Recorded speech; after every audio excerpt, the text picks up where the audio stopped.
Hello, this is Gustavo. Today we're going to talk about type of classroom speaking performance. There are 6 different types of speaking performance in the EFL classroom. The first one is the initiative. We should take some time of the class with repetition drills. Learners may practice an intonation contour, vowel sound, etc. Repetition drills help students to listen and to orally repeat certain strings of language that may pose some linguistic difficulty, either phonological or grammatical. This is like the first step we have in speaking performance. There are very useful guidelines for successful drill in this imitative performance.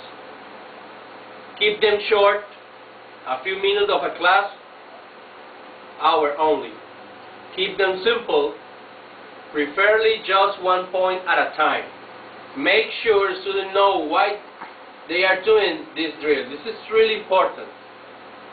They should know why they should repeat and repeat and repeat. Limit them to phonology and grammar points. Make sure they ultimately lead to communicative goals. This is important too. When we're talking about communicative approach, we should tell the students about what's the goal we're looking for in here. The second one is intensive. Intensive speaking goes one step beyond imitative to include any speaking performance that is designed to practice some phonological or grammatical aspect in language. Intensive speaking can be self-initiated, or it can even form part of some pair work activity where learners are going over certain forms of language. This is one step up the imitative performance. Number 3, responsive. A good deal of student speech in classroom is responsive. Short replies to teacher or student-initiated question or comments. These replies are usually sufficient and do not extend into dialogue. Such a speech can be meaningful and authentic. There are examples here about what we're talking about in responsive speaking performance. How are you? Pretty good, thanks. And you?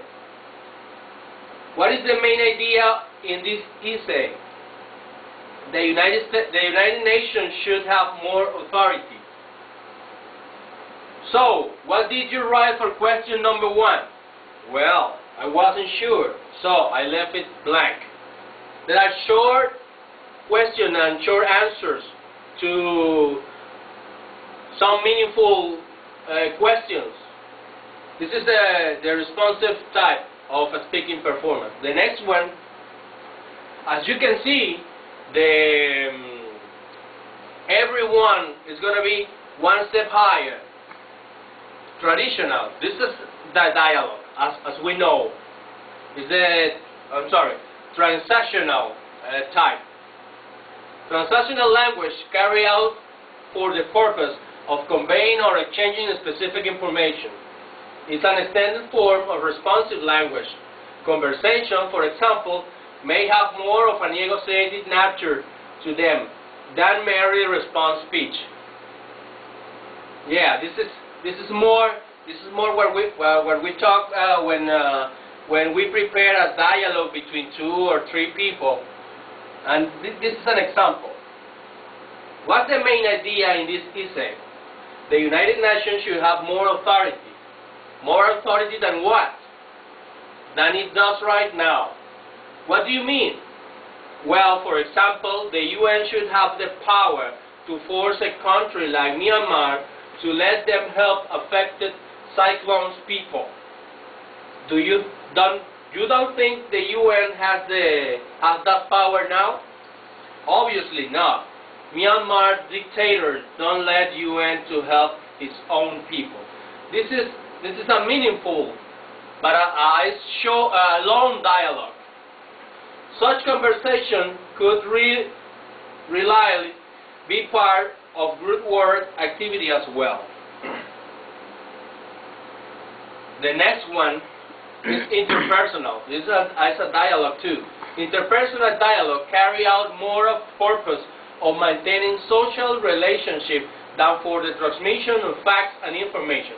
These conversations are a little trickier for learners because they can involve some of all the following factors: a casual register, colloquial language, emotionally charged language, slangs, ellipses, sarcasm, or a cover agenda. It's when we talk to a partner or something like that, and we use lots of figures we have in English to convey some information that you don't want, you don't tell as well.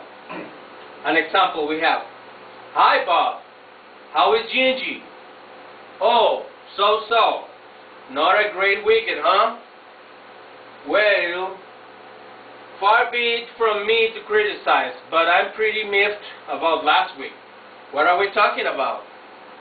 I think you know perfectly well what I'm talking about. As you know, it's a no meaningful dialogue, and we use slangs and sarcasm and some other figures we have. The last one is extensive. It is called monologue.